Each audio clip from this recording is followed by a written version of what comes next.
Hi, I'm Patricia Fonte, and I've been an estate planning lawyer for almost 10 years. Everybody who works with me says it's going to be so simple. We're so simple. This is going to be so easy. And then we start talking about their family. Estate planning, it's usually not complicated or difficult because of your assets. It's usually not the assets that stop someone from actually engaging in estate planning in the first place. It's the family. Here we are doing our video for December 2025. And since a lot of you are going to be seeing your families this month, let's talk about the different ways that estate planning can impact a family and maybe some resources for you. Parents, when you're thinking about your adult children, are you thinking about maybe cutting one of them off or disinheriting them? Or are you trying to figure out which one should I name as my successor? Who should be my executor? Who should be my successor trustee? Who should be in charge of my healthcare decisions? Should it be all of them together? Should it be one of them? Should it be none of them? Hot tip, it should never be all of them together. Are you thinking about disinheriting someone? Have you thought about the impact of disinheritance on the rest of the children? Kids, do your parents refuse to come to the table to talk about estate planning? Are they like my parents, who are happy to talk about the money, but absolutely refuse to talk about healthcare directives? Absolutely refuse to tell me whether they want to be buried or cremated or pressed into a diamond. They just won't talk about it. What if you are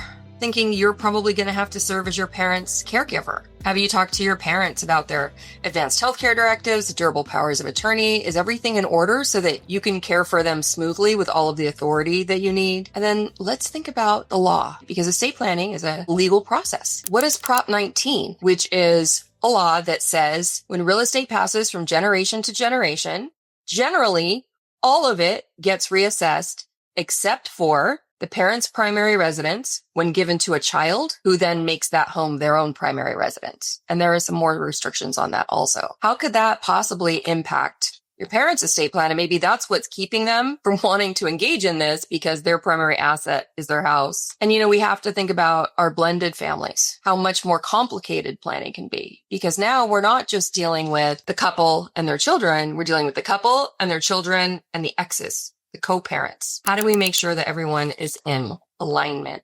The holidays are, it's that rare time when everybody gets together. And estate planning might be something that you guys can talk about when you're together. But let's talk about what is estate planning. Let's start there. Estate planning answers 3 questions. What about me? Do I have the right documents in place to allow someone to care for me if I hit my head or have a stroke, if I get in an accident? Who is going to protect my health, my finances, and my dignity if I cannot take care of these things for myself? What about my stuff? How do I make sure that my stuff passes privately to the people that I want it to go to in a way that does not harm them? And then number 3, what about my people? How do I make sure that I'm distributing my assets in a way that is equitable, that maximizes my assets when it comes to the various beneficiaries? How do we make sure that we're promoting harmony, protecting fragile and frail beneficiaries, and setting up a trust that encourages fiscal savviness and financial responsibility to the people that we're leaving money to? My parents have a lot of stuff.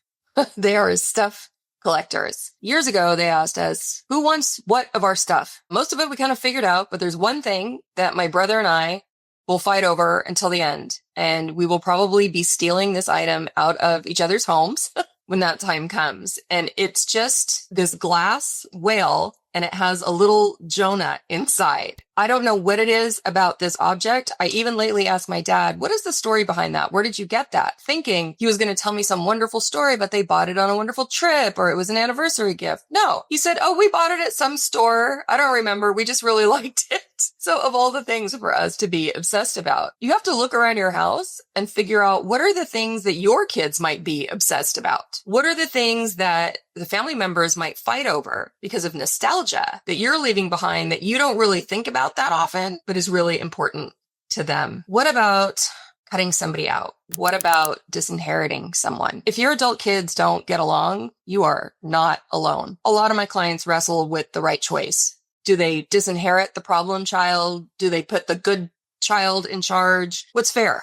The hard news is that your passing is probably not going to heal their relationship. It might leave your other children feeling financially responsible if you do cut off one of their siblings. And the holidays can be a tough but appropriate time to meet with family and talk about fears and expectations. Some great options in this situation where not all the children get along, where one of them is troubled, is maybe you need an independent, neutral trustee, not a sibling who's going to be an enforcer. You don't want to have the oldest child regulating the spending of the youngest child. They're never going to have an opportunity to create a relationship. They're going to hate each other because the money is in the middle. Maybe the answer is a trust that is set up to protect the child who's having troubles. Protect them from creditors, protect them from predators, and really tailored for support. Maybe they have a gambling or an alcohol problem. So a trust that supports them with money for healthcare insurance, basic living needs, recovery programs, that could go a long way to protecting them and also protecting their relationships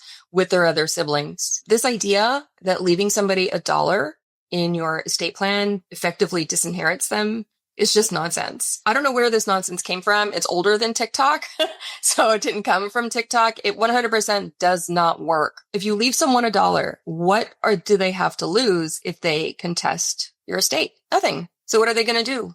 They're going to sue. It doesn't matter whether or not they would win in court. Court takes years. What's probably going to happen is the trustee will settle with them and give them some money. Much better idea to give them an amount that they would be afraid to walk away from. And whether that's 100,000 or 2 million or 7 million or whatever is appropriate in your family, that's something that we can figure out together. I think that explaining why goes a long way. If you are leaving assets in different ways, Lisa can get her money outright. Jody, we're worried about and we're putting it in a trust for recovery and health and education. For Gretchen, we're leaving it in a trust, but she has pretty liberal access to her money. I would say write down why you are not treating your 3 children in exactly the same way. And every once in a while, I ask clients to consider separate trusts. Why? Because this maintains privacy for all the siblings. If you create one trust and you're giving all of the children money out of that trust, they all have a window into each other's stuff. And maybe that's not the best plan. Appointing warring siblings as trustees can turn grief into warfare. So now let's flip it. Let's think about adult children trying to talk to their parents about estate planning. It is really important that you keep the conversation focused on dignity and choices, not on assets. I think you can do this in about 20 minutes. You have to have a conversation with your parents about who is in charge to make really great healthcare decisions and what are those decisions? What is supposed to happen? Is there a durable power of attorney? Who is allowed to talk to the bank, talk to the landlord, deal with the mortgage, cancel the subscriptions? And where are these documents? How do you access those documents? And then go deeper. What needs to be honored? Are there rituals, faith, or cultural preferences that are really, really important to your parents? And really dive deep with them on this and explain to them the purpose of this is to avoid court. If your parent loses capacity, you might have to resort to the courts to get the authority to manage their assets, file their taxes, pay their bills, negotiate their medical bills, and so much more. You might want to say to your parents, we're not trying to control anything. We want to honor your wishes and avoid panic. It might be a little bit more complicated if you anticipate being the caregiver. At this point, it's not an ask. It really needs to be a requirement. Your parents need to have an advanced healthcare directive, a durable power of attorney, and a HIPAA waiver. You need to have the instructions and the authority to act for them if you were in a caregiving role. I think it's really important to talk about respite and backups. Leaving your life to care for an elderly parent can be overwhelming. I think that talking about a schedule, talking about how things get paid for, talking about what happens if you then get sick. I think it can be important also to talk about reimbursements. Maybe your parents don't have money now to compensate you for sidelining your career, but they can absolutely address it within their estate plan. Maybe it's when they pass, their home is sold, their life insurance policies, and maybe you could be reimbursed for travel and lost wages, childcare, home modifications, whatever it is that is appropriate. At my firm, we also have a one-page care team card, and that's on our website. You can get that through our blog at defontelaw.com. Sometimes it's the law that is really getting in the way of your parents wanting to create a new plan. Prop 19 really put a wrinkle in estate planning for families with multiple children. It's really common in California that the bulk of your estate is made up of real estate. So if you want to leave your primary residence to your son and the vacation cabin to your daughter, this is not apples and apples anymore. The old rule, leave your real estate empire to your kids. It doesn't get reassessed, generally. Very broad strokes. Now with Prop 19, leave your real estate empire to your kids. It all gets reassessed except the primary residence that one of your children moves into, and even that only up to $1 million. So if you're real estate heavy and not so strong on the cash flow, this can create a huge problem because now you're not giving apples and apples gifts. Now we've got a really nice gift. It's very clean. And then you have another one that has a forever gift of a really big property tax bill every year. Sometimes buyouts can be the answer, but you don't want to expect your children to buy each other out. When children inherit from you, there's no transfer tax. There's no income tax. And hopefully they won't get reassessed on a primary residence that they move into. When you have children buying each other out, one of them's going to pay income tax, there's going to be transfer tax, and there's going to be reassessment. You don't want to say, my kids will figure it out later. We don't have to worry about it. Talk to your kids about who might want to live in your home. You might be surprised. I worked with a few clients this year that were very surprised as to what the kids actually thought should be done with the primary residence. What if your kids do own it together? Think this through. How would the child who doesn't live there? So you leave it to your kids, Keith and Martha. Keith lives in the home with his family. How does Martha get her money out of the house? How does Martha get her inheritance? These are the kinds of things that will absolutely disrupt family harmony and ruin the holidays for years to come. Blended families always need careful attention, and clarity beats promises. Is it appropriate to create one marital trust that includes gifts for children from a prior relationship along with children from your current relationship? Sometimes yes, and sometimes no. We really need to think about, do we need separate shared trusts for privacy? Do we have adult children and then a surviving spouse who is not much older than those adult children? Do we need them being able to see into each other's trusts? Would mommy and daddy gifts for sentimental items and for some cash, would those be appropriate so that the children are not waiting for the new spouse to die? It can be really important to align your estate plan with the parent of your children. Without alignment, the plan can unravel. And don't forget about your retirement accounts. A surviving spouse will always get better tax treatment than a child. And these accounts generally are not trust assets. It's important to look at each of your assets very carefully and not think, I'm worth $5 million. I'm going to split up that $5 million, but think,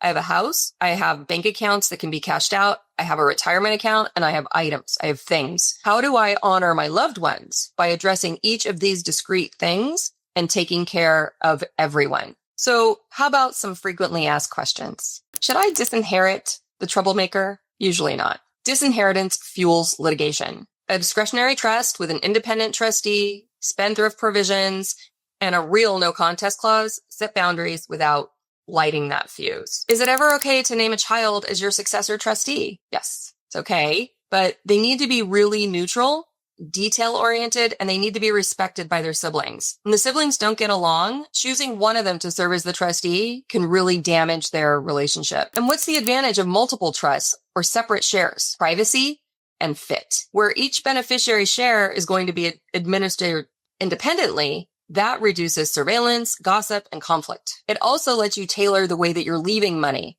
to your kids.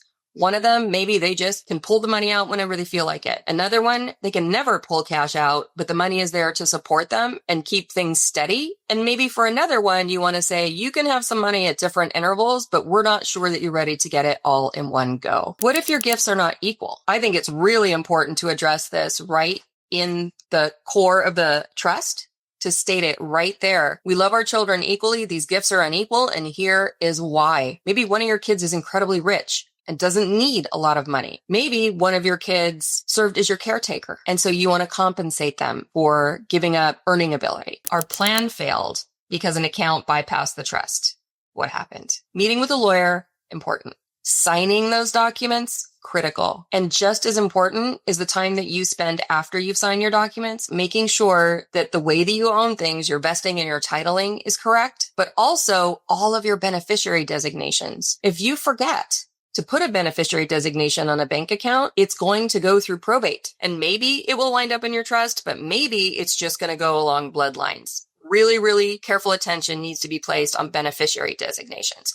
And this is part of why here at Fonte Law, we see our clients every 3 years. Should your 18 8-year-old kids sign estate planning documents? Why, yes, they should. They should absolutely have an advanced healthcare directive and a durable power of attorney. If your children have assets, it might make sense for them to have a trust. And there are 18-year-olds who have significant assets. Maybe they were a child actor. Maybe they were awarded an award in a personal injury matter. Kids sometimes do have assets. Can we require treatment or sobriety for a struggling beneficiary? You can align distribution with treatment and require third-party verification while keeping clinical decisions with providers, not with a trustee. You have to draft these really carefully so that they're enforceable and that they're humane. Can we promise to keep mom's house? Ooh, not before you model Prop 19 and property tax impacts and cash flows. Is leaving $1 a good deterrent to will contests? No. You need to pair a no contest clause with meaningful and maybe a conditional gift and really tight drafting. And then where do the documents live and who gets what? Well, you have to put the documents in a safe place. And where is that safe place? I'm not sure. It's not your safe deposit box unless someone else also has the key. If you live in a fire zone, we really have to think about this. And it's a practical question that we ask each of our clients. Where is the best place to store these documents so that they are available to the people who need them as soon as the time comes? So here are some things that have come up with clients that I've worked with. So there are 3 siblings and they don't talk to each other. Maybe the parents want to use separate share trusts and a neutral trustee and add a short why we're doing this. And this can ensure that the administration stays on time and no one is forced to address their grief and be in a fight with their siblings. The caregiver spiral. Because the eldest son, he always says yes and then he burns out. Maybe the plan needs to be updated to add reimbursements and name some alternatives. And then, the family home. How do you choose if the only way that you can do your estate plan is that one of the kids gets the house? How do you choose who that is? How do you make sure that everybody else feels okay? How do we make sure that Thanksgiving survives? Some great results that we've had at my firm in having these conversations around the holidays. I'll share one of my favorites.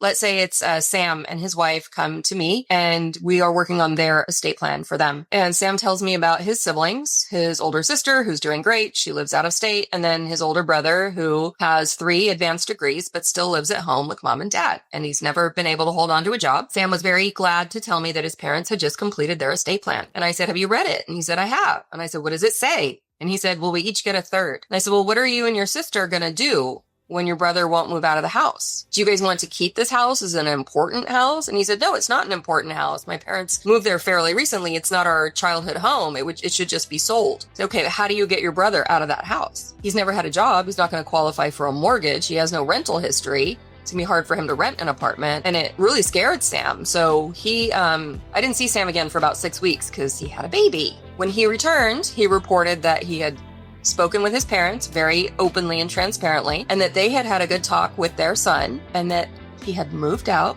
gotten a job, and started dating. Results will vary, but open and honest communication around estate planning can really move the dial to incredible results. My name is Patricia DeFonte, and I am an estate planning lawyer. I founded DeFonte Law, where we practice estate planning with heart. Thank you so much for watching my YouTube channel. Please like and subscribe and share.